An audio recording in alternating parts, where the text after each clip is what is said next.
Yo pienso que se podría hacer preguntas en general. Sin embargo, hemos estado tratando un tema y ese nos gustaría ampliarlo, pero si hay algunas preguntas, ya sea de la Biblia, de la doctrina o de la práctica cristiana, hagámosla. Lo importante es edificarnos para el Señor. 15 minutos.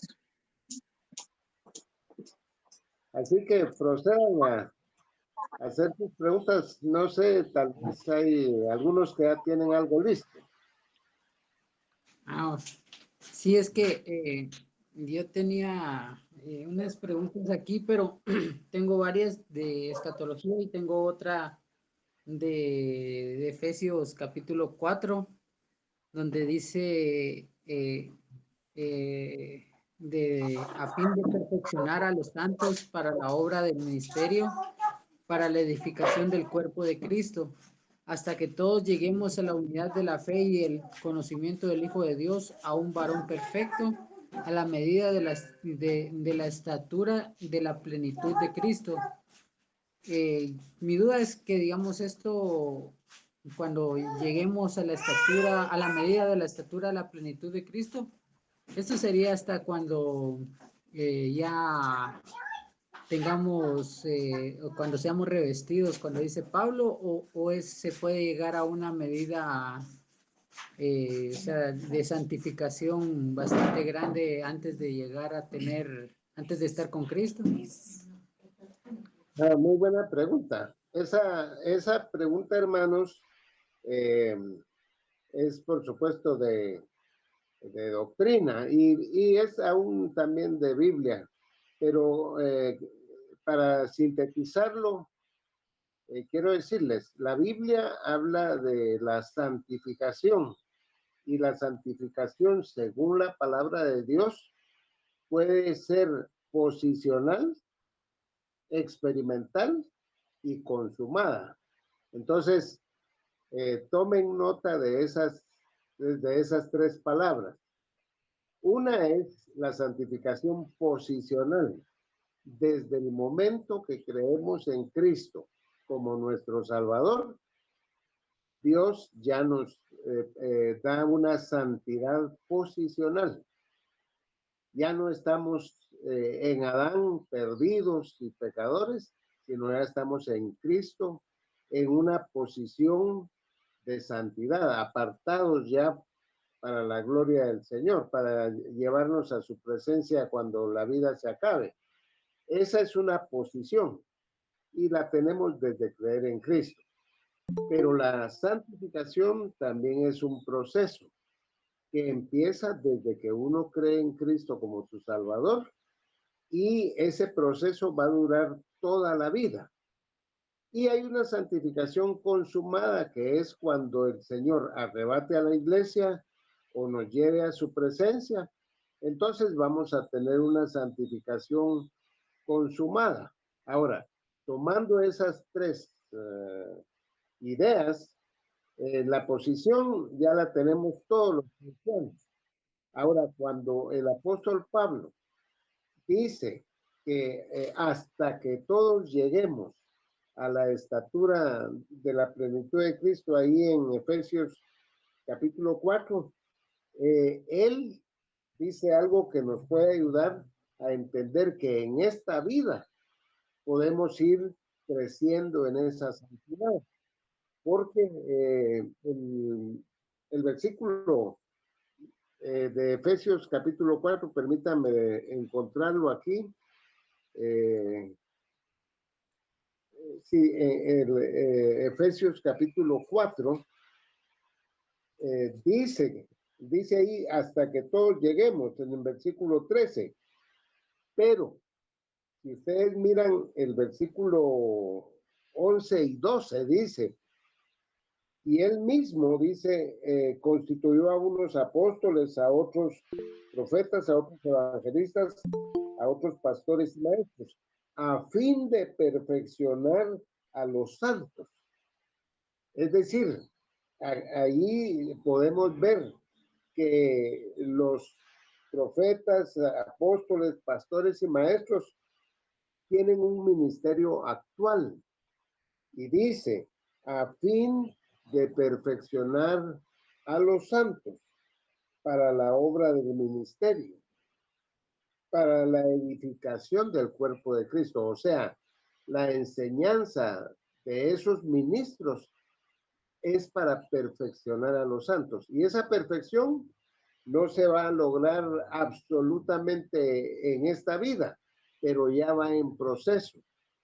Y el Espíritu Santo está trabajando en nuestras vidas, pero además de eso, la palabra de Dios tiene que ir perfeccionándonos. Por eso dice, a fin de perfeccionar a los santos. Pero cuando dice hasta que todos lleguemos a la plenitud de Cristo, está hablando que va a ser la meta a donde vamos a llegar, pero esa meta se va a conseguir al estar ya en la presencia del Señor. Entonces, sí hay una santificación en proceso para esta vida y el creyente, conforme pasan los años, tiene que madurar y crecer y ser más santo cada vez. No es lo mismo un hermano que recibió a Cristo hoy, digamos, que uno que ya tiene 40 años de ser creyente. Él ya va en un proceso, ya va en un aprendizaje, ya va en un perfeccionamiento superior.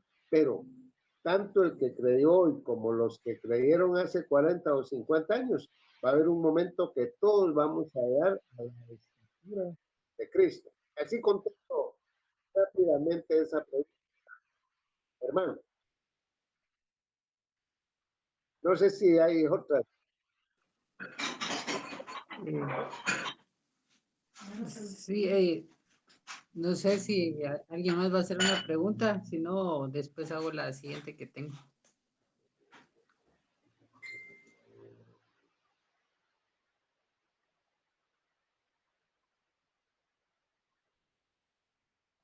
Bueno, si no hay otros hermanos que quieran hacer, tal vez Steve lo puede hacer, pero sería bueno que si otros tienen preguntas, puedan hacer también.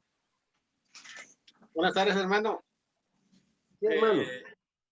Con una consulta aquí, cuando hay unas partes de la palabra que dice que algunos durmieron, ¿verdad?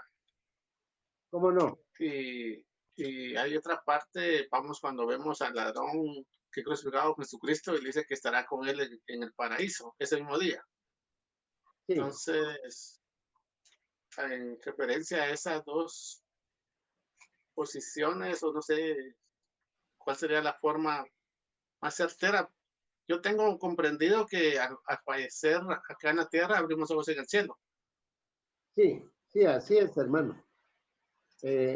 Permítame, tal vez para responder rápidamente, cuando la Biblia habla de que los hermanos durmieron, está hablando del cuerpo del creyente. No está hablando del espíritu del creyente, sino que del cuerpo. Y para ello quisiera que vieran lo que dice en el libro de Daniel. Espero que sea exacta la cita en que estoy pensando. Creo que es Daniel en el capítulo 12. El versículo 2, Daniel 12:2, dice así, se lo leo. Y muchos de los que duermen en el polvo de la tierra serán despertados, unos para vida eterna y otros para vergüenza y confusión perpetua. Pero las palabras que me interesan de ese versículo para responder la pregunta es que dice muchos de los que duermen en el polvo de la tierra. El cuerpo es lo que es polvo del hombre, del ser humano. Y por supuesto, tanto los creyentes como los incrédulos estamos hechos de polvo en lo que es físico, en nuestro cuerpo. Entonces, ahí en Daniel 12:2, muchos de los que duermen en el polvo de la tierra. El cuerpo es el que duerme en el polvo de la tierra, en el sepulcro. Pero la persona, en la parte espiritual de la persona, no está durmiendo. Cuando pensamos en eso, debemos ver lo que dice en 2 Corintios capítulo 5. En 2 Corintios capítulo 5, Pablo habla de la supervivencia del alma, del espíritu, de la parte inmaterial del ser humano. Y eso lo encontramos, aunque no solo esos versículos, hay muchos más, pero en el capítulo 2 Corintios 5, dice podríamos leer los primeros 10 versículos, pero quiero ir al punto. En el versículo 6 dice, así que vivimos confiados siempre, sabiendo que entre tanto que estamos en el cuerpo, o sea, en lo que es polvo, estamos ausentes del Señor. Y dice, porque por fe andamos, no por vista, pero confiamos y más quisiéramos estar ausentes del cuerpo y presentes al Señor. Ahora, ¿qué es lo que va a estar ausente del cuerpo? Es el espíritu humano. Es interesante que la Biblia habla de que mientras estamos en el cuerpo, o sea, ahora que estamos vivos, estamos ausentes de la casa del Padre, que estamos ausentes del lugar en donde vamos a estar al morir.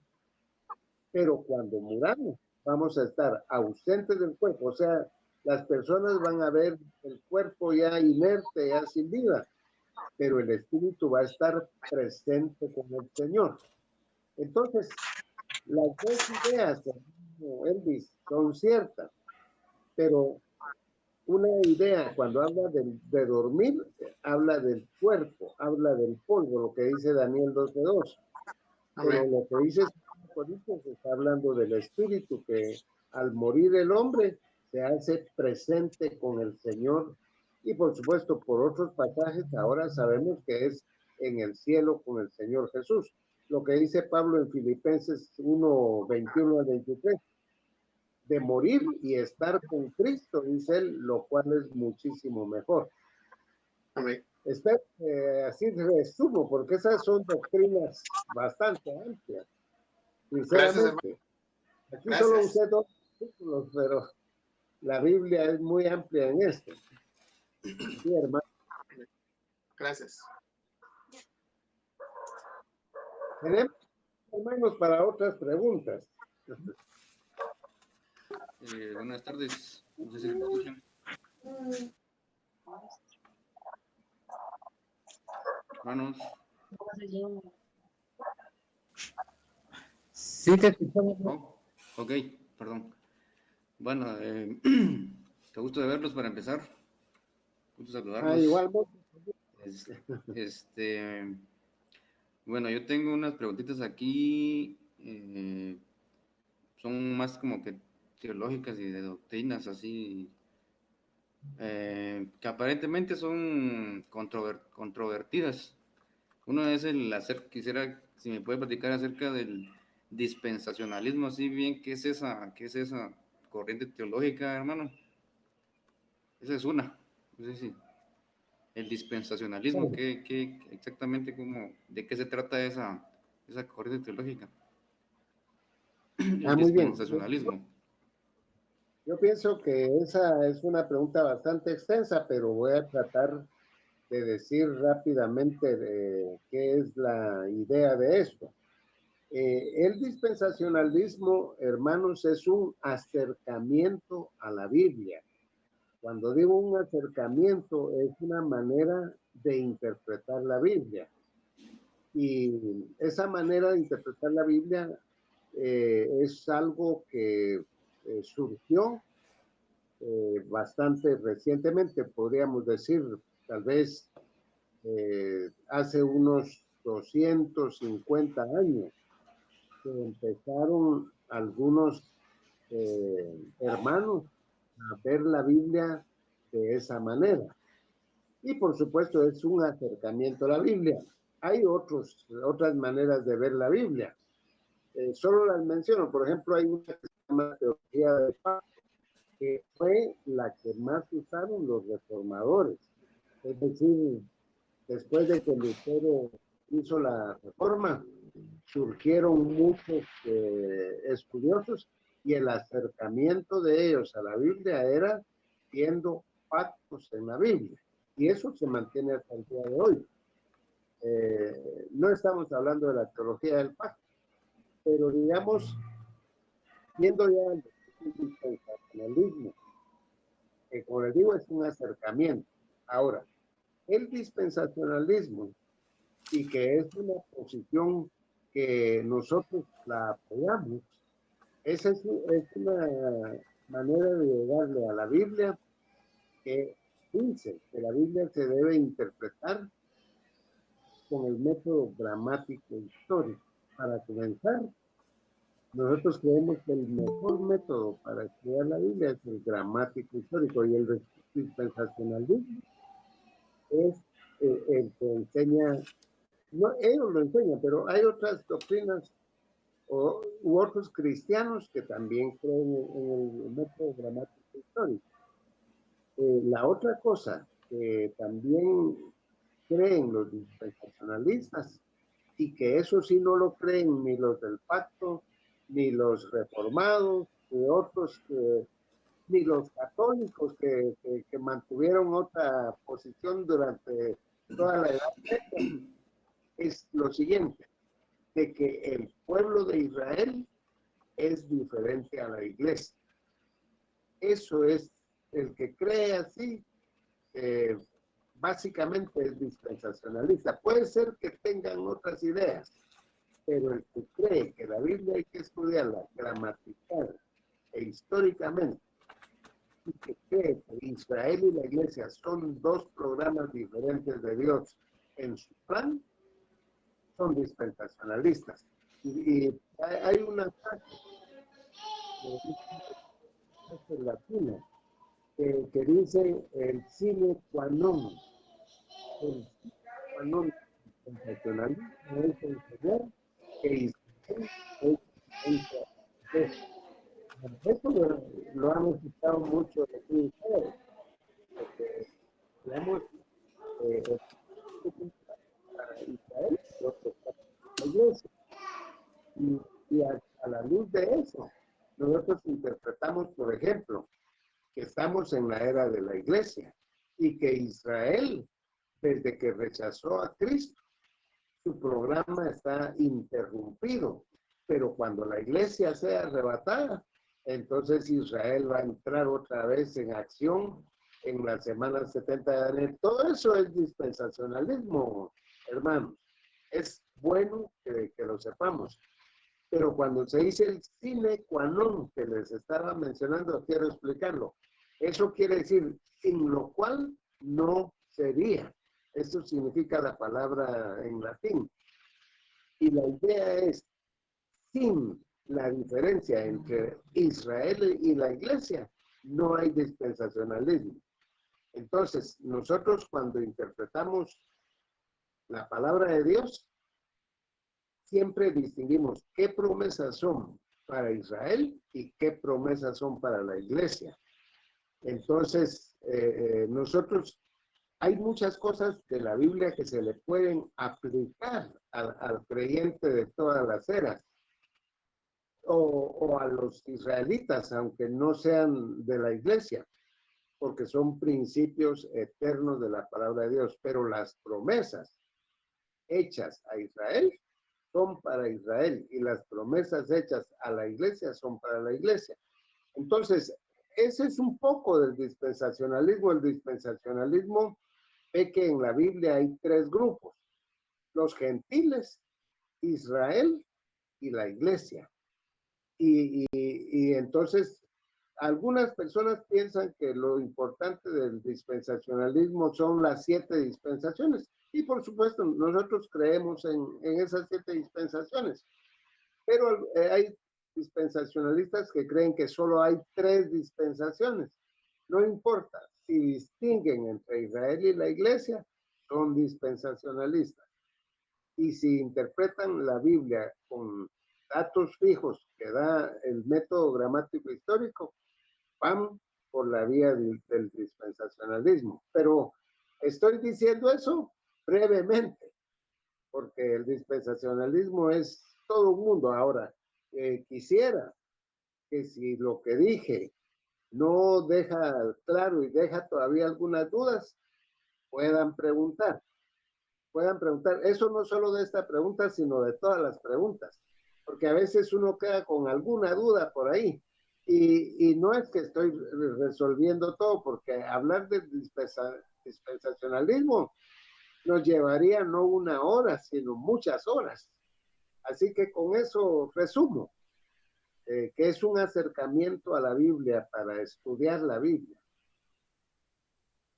Ahí dejo la respuesta, pero estoy dispuesto a ampliarlo si lo necesitan.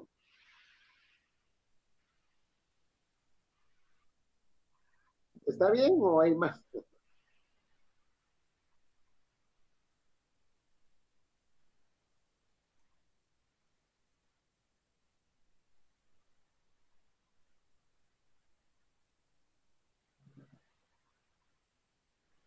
¿Hay más preguntas, hermanos? Sí, hermano, yo tenía unas preguntitas aquí de escatología.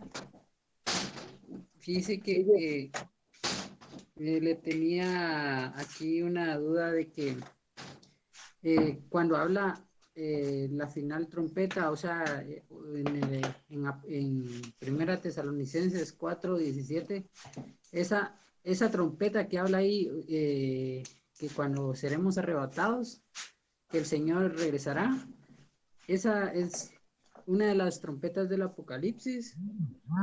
Y también sería si esa trompeta sería literal y todos la escucharán, o cómo será ese en ese tema.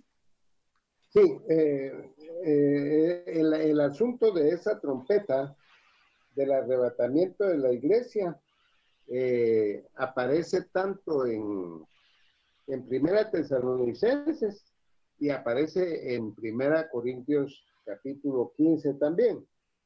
En el caso de Tesalonicenses que se mencionó en este momento, está en el capítulo 4, versículo 16 de Primera Tesalonicenses, donde dice, porque el Señor mismo con voz de mando, con voz de arcángel y con trompeta de Dios, verá del cielo y los muertos en Cristo resucitarán primero. Y en 1 Corintios, en el capítulo 15, 51, aparece también esa trompeta que se menciona ahí.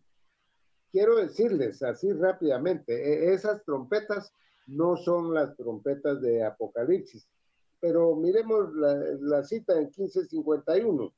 He aquí, os digo un misterio, no todos dormiremos, pero todos seremos transformados en un momento, en un abrir y cerrar de ojos, a la final trompeta, porque tocará la trompeta, los muertos resucitarán primero. Bueno, entonces ya leí los 2 textos que hablan de esa trompeta. Las trompetas en la Biblia aparece en el capítulo 23 de Levítico.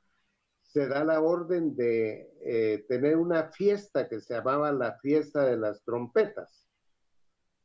Las trompetas en la Biblia son para 2 cosas para el pueblo de Israel.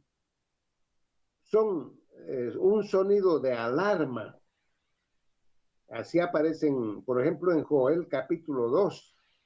empieza diciendo tocar trompeta y está hablando de la gran tribulación que va a venir sobre el pueblo de Israel. Y otra vez el dispensacionalismo nos enseña a distinguir eso. Pero estoy hablando de las trompetas. Las trompetas eran para dos cosas, para alarma, como en Joel 2, es una alarma. Pero las trompetas también eran tocadas para una santificación. Se escuchó un ruido ahí.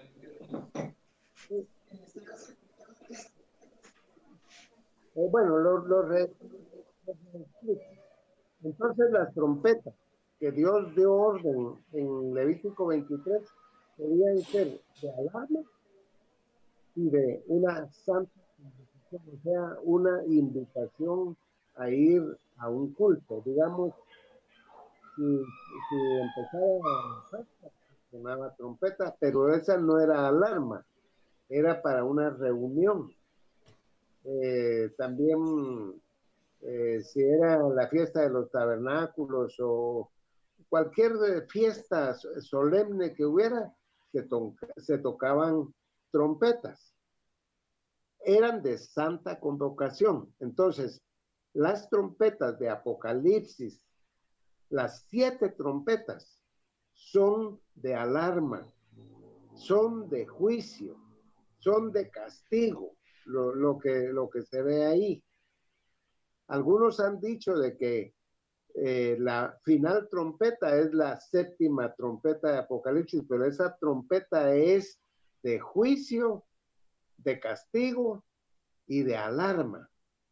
Pero la trompeta, como se ve en 1 Tesalonicenses y en 1 Corintios 15, no es de alarma. Son trompetas de bendición. Y lo que se va a hacer es juntar a la iglesia. Es una santa convocación. No es alarma. Entonces, queda fuera de lugar que sea la última trompeta de las 7 trompetas de Apocalipsis, porque ahí hay 7 sellos, 7 trompetas y 7 copas. Entonces, los que dicen eso, aparentemente ponen el rapto de la iglesia como a la mitad o ya entrada la gran tribulación, lo cual no queda bien con el sentido de que la trompeta no es de alarma. Cuando dice que Cristo viene y con trompeta de Dios descenderá del cielo, lo que está hablando es de un anuncio de algo glorioso. Lo que dice 1 Corintios 15, 52, que a la final trompeta los muertos en Cristo resucitarán primero, eso no es una alarma, eso es una belleza de lo que va a pasar ahí. Es lo que también dice Pablo, que en un abrir y cerrar de ojos seremos llevados al cielo. En cambio, cuando la Biblia habla de la segunda venida, no habla de un abrir y cerrar de ojos, habla de que como el relámpago vendrá el Señor, pero eso ya es un trueno, ya es algo que asusta, pero el rapto de la iglesia no es susto, sino que es una bendición. Entonces, no es la 7ª trompeta de Apocalipsis, porque si no sería de alarma. No sé si con eso les aclaro un poquito el asunto. Solo la pregunta que va con esa es si esa trompeta es literal, o sea, si se podrá escuchar solo, o solo es algo así como simbólica y Bueno, cuando desaparezca la iglesia. hay algo ahí. La interpretación de la Biblia hay que tratar de que no sea simbólica si no hay necesidad. Y cuando la Biblia, por ejemplo, en Tesalonicenses dice que Cristo viene con voz de mando, eso no hay necesidad de hacerlo simbólico. Él da órdenes a su ejército, que viene con voz de mando, y luego dice con trompeta, con voz de arcángel, dice, es lo siguiente que hay ahí, porque entiendo que a la luz de eso, Miguel va a venir con él en ese momento, el arcángel Miguel. Entonces la trompeta también, las tres cosas se pueden tomar literalmente. Ahora, ¿quién va a oír la trompeta? Eso sí, tal vez sería importante. La van a oír los muertos en Cristo y los creyentes en Cristo. Y es importante. ¿Por qué digo los muertos en Cristo? Porque cuando uno está muerto, no hay nada.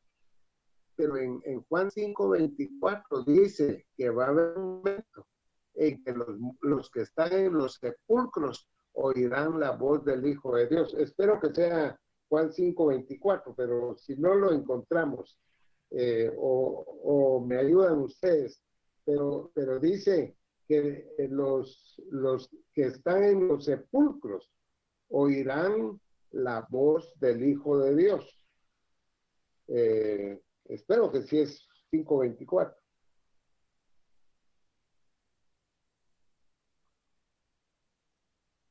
No es,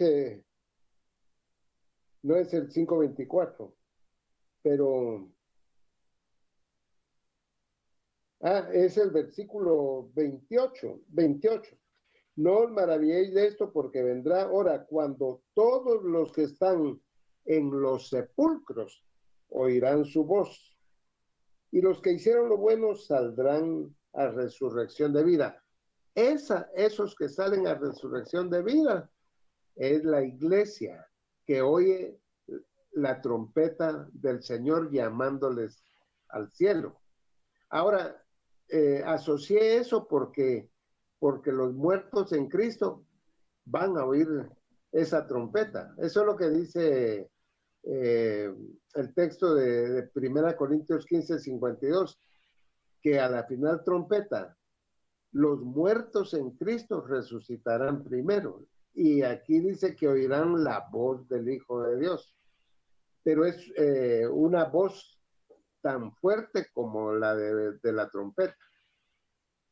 No sé si se ve, pero ¿quiénes van a oír esas trompetas? Los creyentes.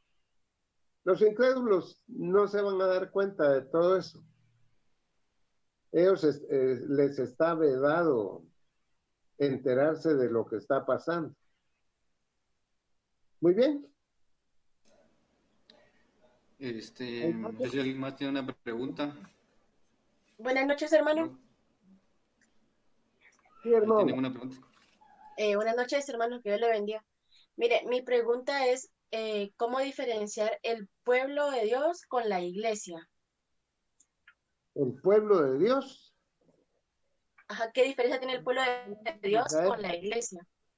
¿Está hablando de Cuando la Israel? Biblia habla Que la iglesia es pueblo de Dios también. Tal vez sí, no esa es entiendo. la pregunta. Si es Que lo si mismo la- o cosas diferentes. Sí, la iglesia sí es pueblo de Dios. Y el pueblo de Israel es pueblo de Dios. Los dos son pueblo de Dios. Y la Biblia le llama a la iglesia pueblo de Dios también. Entonces, pero cuando nosotros estamos hablando de Israel, que es una cosa, y la iglesia, que es otra cosa diferente, son dos programas diferentes dentro del mismo plan de Dios. Estamos diciendo eso porque Dios al pueblo de Israel, que es su pueblo, el pueblo escogido y todo eso del Señor, para un plan. A este pueblo le hizo promesas, hizo pactos con ellos, una serie de cosas hizo con ellos. Y a la iglesia también se le llama pueblo de Dios. Es interesante, tal vez lo que tenemos que ver ahí es el texto de creo que es 1 Pedro, para que mire que sí se le llama pueblo de Dios a la iglesia. En 1 Pedro, me parece que es el capítulo 2.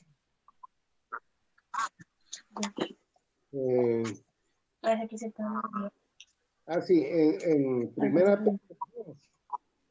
Versículo 9. Dice, mas vosotros sois linaje escogido, real sacerdocio, nación santa, pueblo adquirido por Dios. Ahí se ve claro que la iglesia es pueblo de Dios. Ahora, tal vez debemos ver bien un asunto. En todos estos nombres que se le dan a la iglesia, no dice, no usa artículo la Biblia. No dice, mas vosotros sois el linaje escogido, no dice. No dice el real sacerdocio. No dice la nación santa. No hay artículo. A propósito, el Espíritu Santo no le pone artículo, porque entonces definiría, determinaría, pero dice que es pueblo de Dios, que es linaje escogido. Está diciendo eso, pero en cambio el pueblo de Israel es el pueblo de Dios especial. Hay que hacer esas distinciones. Ahora, la pregunta suya no se contesta si la iglesia es pueblo o no es pueblo. Eso no es el punto, sino las cosas que el Señor le pidió al pueblo de Israel no son las mismas que le pide a la iglesia. Luego, la historia del pueblo de Israel termina el programa de Dios para ellos con el programa de las 70 semanas de Daniel. Y el último día de las primeras 69 semanas, eso lo hemos estudiado, por eso lo hablo. El último día fue cuando Cristo entró montado en un pollino a Jerusalén. Y Jesús lloró por el pueblo de Israel y dijo que iban a ser dejados desiertos por más de 1800 años. Porque a partir del nacimiento de la iglesia, Israel, su historia se suspendió. Cuando la iglesia sea arrebatada, los últimos 7 años del programa de Dios para Israel van a empezar, o sea, la semana 70. Y ya después vendrá el milenio, o sea, se cumplirán las promesas de Dios para ese pueblo. Entonces, les digo esto porque hay personas que como no hacen esa distinción, toman muchas de las cosas que son para Israel como que fueran para la iglesia. Aunque, como les repito, Israel es pueblo de Dios y la iglesia es pueblo de Dios, por eso le cité primero a Pedro, porque ahí está hablando de la iglesia. Ahora, Dios al pueblo de Israel le ofreció cosas que no se las ha ofrecido a la iglesia, así rapidito. Le ofreció la tierra que después se llamó Palestina, la tierra de Canaán. Eso no se lo ofreció a la iglesia el Señor. A nosotros no nos ofreció el Señor la tierra que está entre el río que está en Egipto y el Éufrates. Eso no es para nosotros. Eso es para Israel y se los va a dar en el milenio. Pero a nosotros no nos ha ofrecido eso el Señor. A Israel le ofreció que si ellos eran obedientes iban a ser la nación número 1 del mundo. Y cuando Jesús regrese a la tierra, Israel va a ser el país número 1 del mundo, va a dominar a todos los demás países, el pueblo de Israel. Eso no nos lo ofreció a nosotros el Señor. Deuteronomio 28, tanto que se los he dicho, el Señor le dice, si ustedes me obedecen, los voy a poner por cabeza y no por cola. Pero si me desobedecen, ustedes serán la cola y no la cabeza. Y algunos hermanos predican eso y le predican a la iglesia que va a ser puesta por cabeza y no por cola. Y eso no es así, porque nosotros, las bendiciones para nosotros son espirituales. Efesios 1:3, bendito el Dios y Padre que nos bendijo con toda bendición espiritual en los lugares celestiales en Cristo. Y las bendiciones espirituales que nosotros tenemos es perdón de pecados, adopción, sello del Espíritu Santo. Todas esas son nuestras bendiciones. Pero el Señor a Israel le dijo, si ustedes me obedecen, bendita será tu arteza, bendita tu canasta, bendito tu entrar y salir, bendito todo eso. Ahora, eso no quiere decir que Dios a nosotros no nos bendice materialmente también, pero lo principal para la iglesia es la bendición espiritual. En cambio, el pueblo de Israel tiene que ser el país más poderoso del mundo en determinado momento. Y como ellos se portaron bien en tiempos de David y Salomón, eran poderosos. Pero cuando se portaron mal, también Babilonia los destruyó, Persia los tuvo dominados, Grecia los tuvo dominados, Roma los tuvo dominados, porque es político y es material lo de ellos. En cambio, el Señor a nosotros no nos ha prometido nada de eso. Somos el pueblo espiritual de Dios. Entonces, hay que distinguir entre Israel y la iglesia. A Israel, Dios, cuando ellos oran, dice, Señor, que castigue a los enemigos y todo eso. En cambio, a nosotros nos dice que perdonemos a los enemigos. Y entonces las bendiciones son diferentes. Eso hay que estudiarlo mucho. Pero, en resumen, Israel es Israel, la iglesia es la iglesia. Algunos teólogos dicen que la iglesia es el segundo Israel o el Israel espiritual. No, hermanos. La iglesia no es Israel para nada, para nada. El pueblo de Israel es Jacob y sus 12 hijos, y sus 12 tribus y todo eso. Por eso es que, perdonen que voy a mencionar, pero los testigos de Jehová y los adventistas, ellos pretenden guardar el sábado, guardar la ley, que ellos son los 144,000 escogidos y una serie de cosas, porque confunden a Israel con la iglesia. Cuando existan los 144,000, van a ser judíos. Yo recuerdo que hace años me decían los testigos de Jehová, es que nosotros somos los 144,000 escogidos. Yo les decía, ¿de qué tribu son? ¿De Rubén? ¿De Gad? ¿De qué tribu de todas esas son? No son de ninguna de esas tribus, porque no lo son, ni espiritual ni materialmente. Bueno, es muy larga la respuesta, hermana, a su pregunta, pero espero que eso le haya dejado algún provecho y aclaración. Muchas gracias, hermano. Está muy bien. Dios lo bendiga. Sí, hermano. Bueno, no sé si alguien más tiene una pregunta. Si no, hago yo otra. Sí, todavía tenemos unos minutos. Bueno, yo le hablaba esto del dispensacionalismo porque bueno, yo todavía he estado escuchando a un hermano que él no es dispensacionalista. Entonces, él rechaza lo del dispensacionalismo, más que todo yo he notado en lo que lo he escuchado a él, como él es historiador. Entonces, él habla de que el dispensacionalismo es muy, muy reciente en la historia.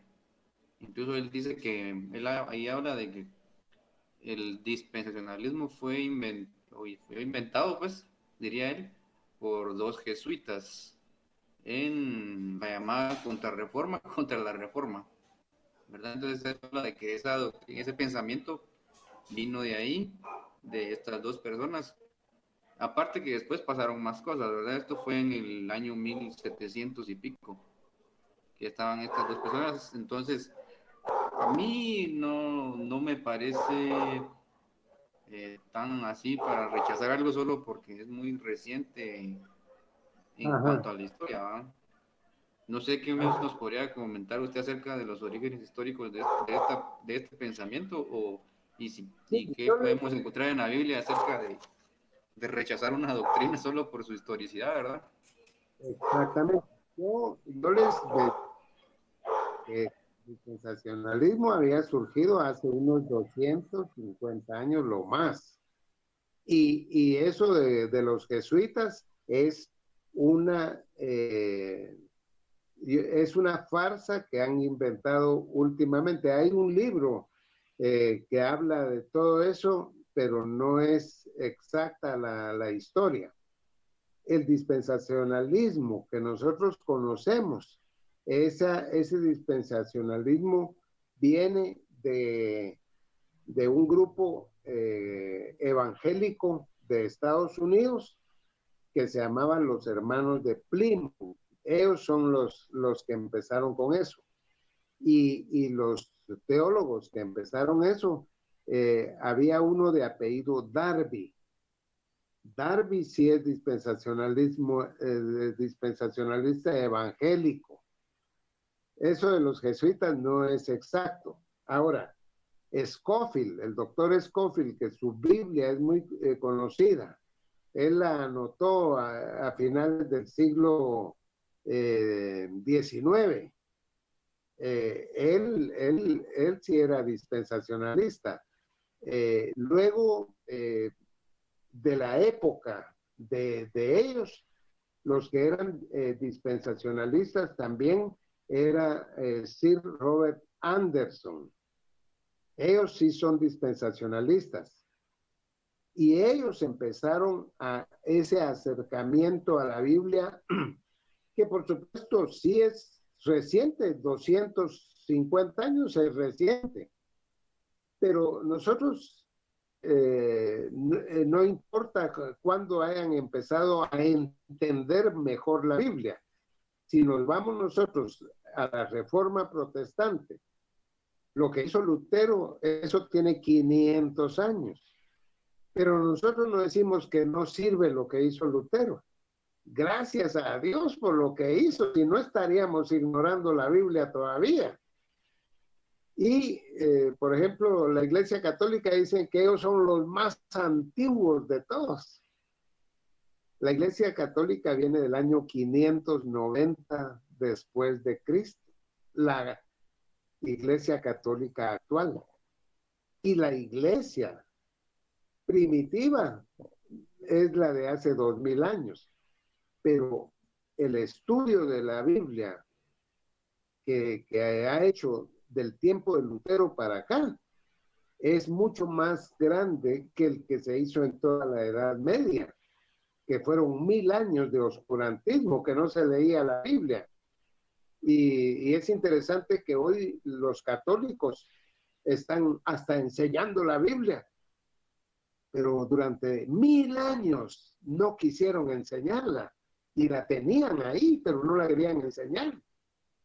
Entonces ahora están desesperados enseñando la Biblia. Y hasta me quedo admirado cuando los oigo decir cosas que las debieron haber dicho hace 50 años y no las decían. Entonces, todo eso, regreso al punto de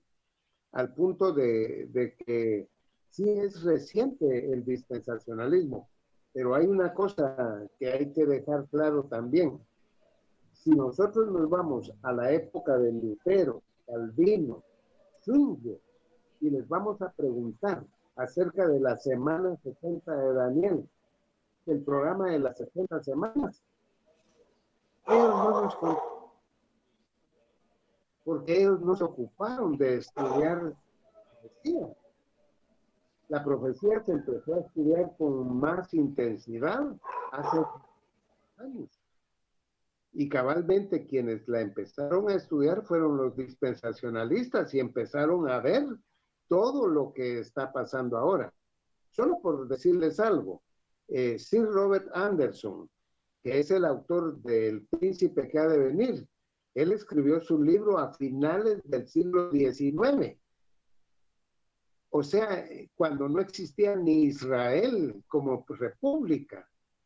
Y él se adelantó a decir que Israel era el que iba a cumplir todas las promesas del Señor en el milenio y en la semana 70, pero los teólogos de la Edad Media, ellos hasta dijeron que la iglesia era Israel, que la iglesia era el Israel espiritual, porque no miraban que se fuera a cumplir literalmente lo que dice Mateo 24, lo que dice Daniel, lo que dicen todas las profecías, porque pensaron que Israel ya estaba olvidado y que ya había desaparecido.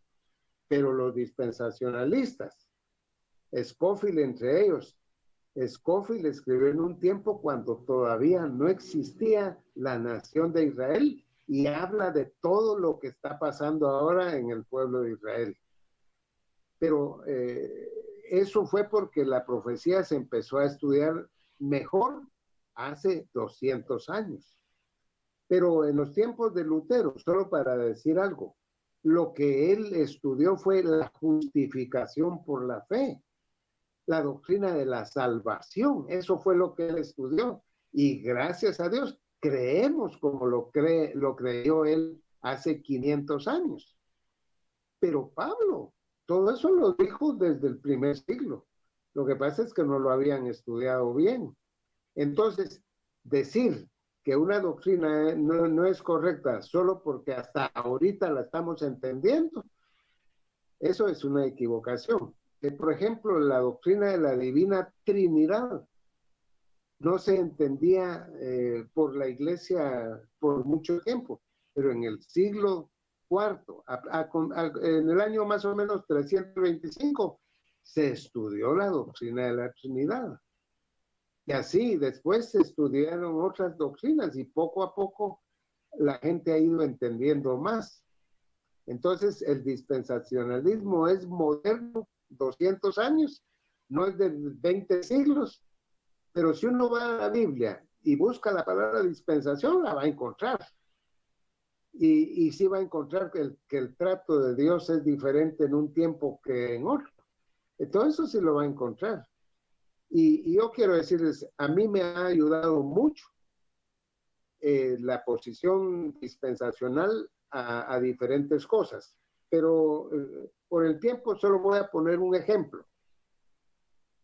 En el Evangelio de Lucas capítulo 11, dice Jesús, y si vosotros siendo malos sabéis dar buenas dádivas a vuestros hijos, ¿cuánto más vuestro Padre dará el Espíritu Santo a los que se lo pidieren? ¿Recuerdan que dice eso en Lucas 11? Entonces de ahí hay algunas personas que dicen que uno tiene que estar pidiendo al Espíritu Santo. Pero Lucas está a Jesús hablando antes de la era de la iglesia, porque la era de la iglesia empieza en Hechos 1:8, no empieza en los evangelios la era de la iglesia. Jesús en los evangelios anunció que iba a edificar su iglesia, pero la iglesia se empezó a edificar el día de Pentecostés, en Hechos 2. Entonces, si uno sabe que hay dispensaciones, cuando Jesús dice, si pedís el Espíritu Santo, si se le pide, se le dará. Él habló eso bajo la ley, en la dispensación de la ley. Pero a partir de Pentecostés, ya no hay necesidad de pedir al Espíritu Santo. También en el Salmo 51, David dice, y no quites de mí tu Santo Espíritu, bajo la ley. Pero en la era de la iglesia, un cristiano no tiene que decir, y no quites de mí tu Santo Espíritu. Entonces, si no nos damos cuenta que son dos épocas diferentes, dos dispensaciones diferentes, entonces creemos que sí hay que pedir al Espíritu Santo y que sí puede uno decir, y no quites de mí tu Santo Espíritu. Pero eso lo dijo David en la era de la ley. Pero hoy dice Pablo de que el Espíritu Santo está en uno y que él no se va aunque uno peque, pero sí se puede contristar. se puede entristecer de ver que uno no le obedece, pero no se va, porque bajo la ley el Espíritu venía y se iba y se podía pedir, pero en la era de la iglesia, Él mora en los creyentes y no se va por ningún motivo, sino que ya permanece en el creyente. Pero ¿cómo entendemos esto? Porque en Juan 7:37 dice, esto dijo, hablando de los ríos de agua viva, esto dijo del Espíritu que habían de recibir los que creyesen en Él, porque aún no había venido el Espíritu Santo, porque Jesús no había sido aún glorificado. Entonces en Juan 7 hay un versículo que dice que no había venido el Espíritu Santo a morar en la iglesia. Entonces, y dice que por la razón, porque Cristo no había muerto en la cruz, no había resucitado, no había ascendido.